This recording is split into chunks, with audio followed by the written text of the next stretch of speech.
Shabbat Shalom. We Jews know from the immigrant experience. If you remember, there was a movie in the 1980s that looked upon this land as the Golden Medina, right? This land, it was the immigration story of our people traveling from Russia, from Eastern Europe, at the end of the 19th century, the early 20th century. And you might remember it because it begins, or it has in its a song. There are no cats in America, and its streets are paved with cheese. What's the name of the movie? I heard it. Someone? American Tail. Thank you, Mrs. Zirkle. Well played. There is another movie, a show, a little earlier that also talks about the immigrant experience. Maybe you recognize it from this song. Anna Tefka, overworked, underfed, Anna Tefka. Fiddler on the Roof. Anyone seen it? Yeah, maybe a few times. Fiddler on the Roof. It tells the quintessential story of the Jewish experience, of being forced out of the land that we knew and loved, no matter how hard and how difficult it was, and how we had to move forward. Now, there's a difference between those two movies, shows. I know Fiddler started as a show. It started as a story before it was a show, before it was a movie. Right? In American Tail, they're always looking forward. They never look backward. American Tail is always about looking forward to the Golden Medina, to the Golden Land, how much better it will be there. But in Fiddler, I intentionally didn't choose tradition. I intentionally didn't choose sunrise, sunset, do you love me? But near the end of the show, we hear, Anna Tefka, Anna Tefka. There's a looking backward, there's a longing for what was, even though what was profoundly difficult. The immigration experience is not always about looking ahead. Sometimes it's also about looking behind, even with rose-colored glasses. In just a couple weeks' time, thanks to Chazan Propas's leadership, we're going to be bringing in Fiddler, November 7th. Not a review, Chazan. What would you call it? It's a review. Okay, it's a review. I can call it a review. I got permission. Thank you. Now, what's interesting, because we've all heard Fiddler on the Roof 100 times, I could sing it for you backward and forward. This Fiddler review, behind the scenes, okay. This Fiddler behind the scenes is a little bit different, that we're going to have right here in this sanctuary on November 7th, because it's in Yiddish. It'll be in Yiddish. Fiddler on the Roof in Yiddish. Now, what's interesting about that? One is that I don't speak a word of Yiddish, yet somehow I'm going to know what the whole thing means. Two, we're looking forward, because that is ultimately the story of Fiddler on the Roof. It's looking ahead to what is to come, but we're singing it in the language of the Alta Medina, the old country. We're singing it in the Mama Lashon. Right? This old language that was nearly dead, nearly killed out by the anti-Semites, that has been resurrected. Even in a time when we have Medinat Yisrael, we have the state of Israel where they're speaking Hebrew, biblical Hebrew, another language that has been resurrected from the dead. We're going to be singing Fiddler on the Roof in Yiddish, using another language that's been resurrected from the dead. We say in our prayers, blessed are you, God, who gives life to the dead, and that's what we've done with these languages. What does it mean to be looking backward and looking forward all at the same time? I invite you to join me right here, November 7th, 3 p.m., as we wrestle with this idea, while also you try not to hear me singing at the top of my lungs the words of Fiddler. Looking backward and looking forward. We come this week to Parashat Va-yera, and it is a vessel for so many stories that we know well.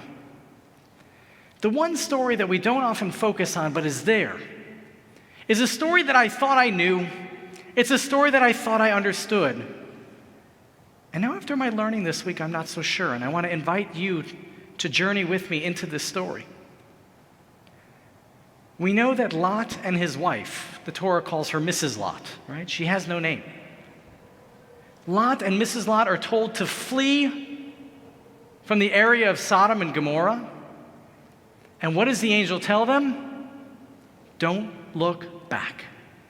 The two of them and two of their children are told to flee that land and not to look back. What does Mrs. Lot do? She looks back. And what happens when she looks back? She turns to a pillar of salt. You know this story pretty well, right? She looks back and she turns to a pillar of salt. Now, there are those who look at the Bible and say all that is an explanation for why there are so many salt regions in the Dead Sea part of the world. That is where Sodom and Gomorrah was. And as a result, this just comes to explain that there's salt mounds there. This is how it happens. Okay, well and good. I always thought it was a statement about the immigration experience. Because after all, we know that Abraham and Sarah were nomads. So perhaps part of the message of this story was simply, in moving forward, you shouldn't look backward. Because when you look backward, you turn into a pillar of salt. And that's it. I thought that was the story. It was about when you journey forward, not to look backward. And we Jews know what that means. We know the power of it. We know as we're kicked out from one land to the next that we have to always keep our eyes forward. Though in keeping our eyes forward, we're also saying, Chadesh Yameinu Kekedem, renew our days as in days of old, because in each land to which we've been kicked out, we still long for the promised land, Jerusalem, the land of Israel. So even when we've looked forward, we've still kind of looked backward. And so it is that I was studying our Torah portion this week. And if you really look at Rashi, you look at the rabbinic commentators, and even more so, you look at the Midrashim on this week's Torah portion, and we come to see a very different story. How does this week's Torah portion begin? It begins with two stories about the importance of the mitzvah of hachnasat orchim, the importance of the commandment of hospitality. We know the first story. Abraham and Sarah, their tent is open, and so they welcome angels into their midst. Annabelle taught us beautifully about that story just a few minutes ago. Right?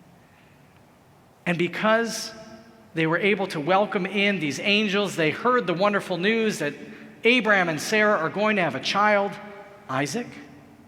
Sarah says she's so old, she can't believe the news, so she laughs, so they name their child Laughter, Yitzchak, Isaac. And ultimately, the fundamental element of that story is that Abraham and Sarah are welcoming of strangers. They perform the mitzvah of hachnasat orchim. Then we look at the next story. Right?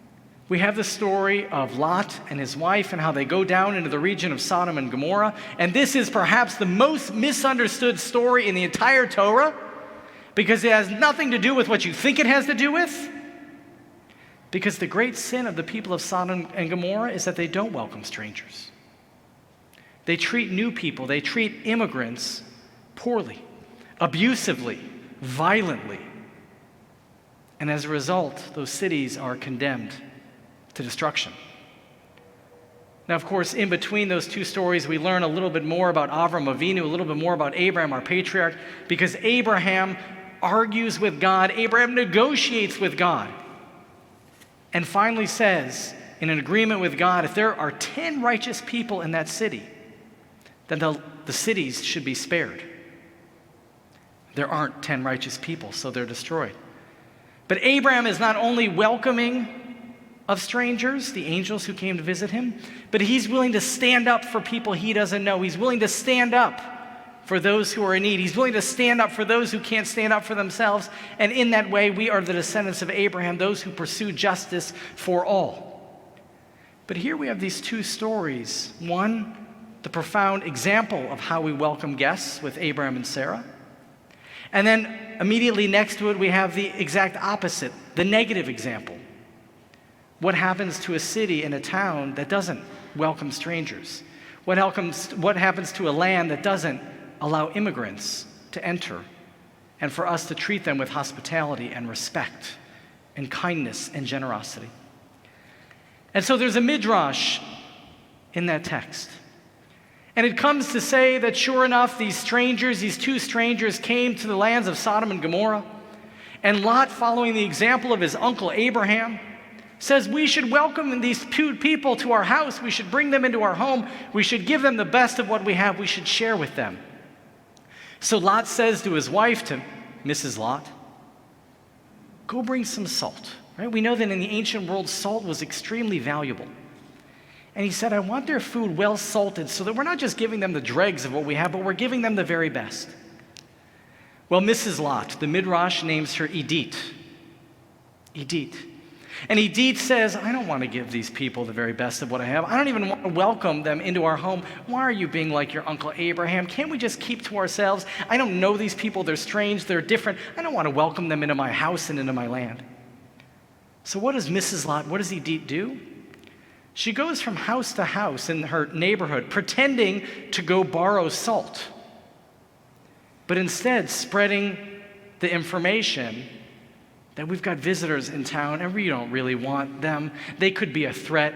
They're dangerous. We don't know who they are. We should be afraid. We don't like them. They're different. And she goes from town to town to town, spreading the news, pretending to ask for salt. Well, sure enough, we know what happens next. We know the townspeople come to attack these guests who are staying in Lot and Edith's house. And the angels say to Lot and to Edith, you got to get out of town. God is going to destroy Sodom and Gomorrah because of how they treat the stranger. And the angels say to Lot and Edith, Lot, because of your righteousness and welcoming us into your home, you and your two daughters are going to be spared. Though the two daughters who had previously married, they're going to stay in Sodom and Gomorrah. But you, Lot and Edith, because, Lot, of your righteousness, you and your two daughters are going to be spared. Leave now and don't turn around. Don't look back.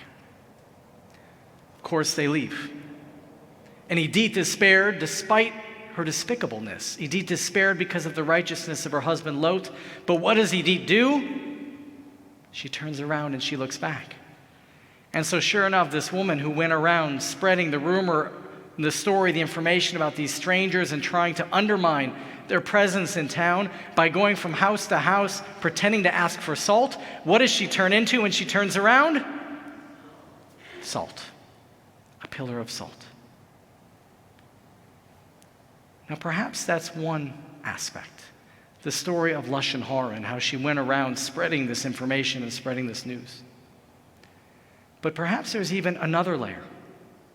Perhaps Edith was the kind of person, our rabbis tell us, who really found joy in other people's suffering. She was the kind of people who liked to dig into the details and really spread that around, share that with her friends, talk about others in that way.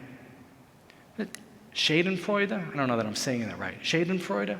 Right? Is that the German word for finding joy in others' pain? That's the kind of person that she was.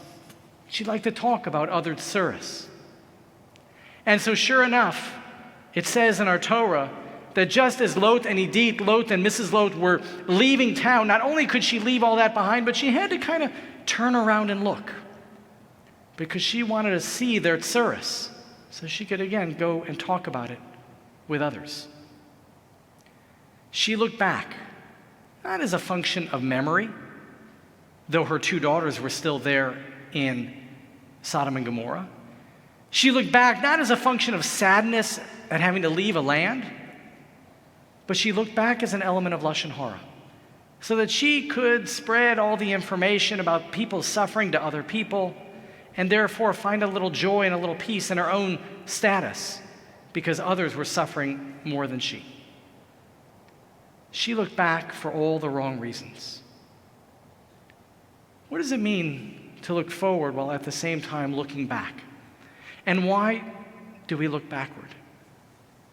This week of Parashat Va-yera, we are reminded to keep to ourselves and not to relish in the failures and the tsuris of other people. As we read in the Mishnah, say little, do much, and greet everyone with a warm countenance. This week of Parashat Va-yera, we're reminded that, there's a lot of salt in the Dead Sea region. This week of Parashat Va-yera, we are challenged with the idea of what does it mean to be forced out of a community, a land, a country, and to never want to look back, but to need to look back. And this week we prepare to look at Fiddler on the Roof and ask, what does it mean to look forward while also singing these old songs in a language that's even older? Much to think about this week of Parashat Va-yera. So let us learn from the negative example of Edith. Let us say little, let us do much, and let us greet everyone, stranger and friend alike, with a warm countenance. And most of all, may God bless us as we look forward. May God bless us even as humans for our need to look backward. And may we know peace and blessing in every place and in every land we journey, and in the people who we find in that land as well. Let us say together, Amen.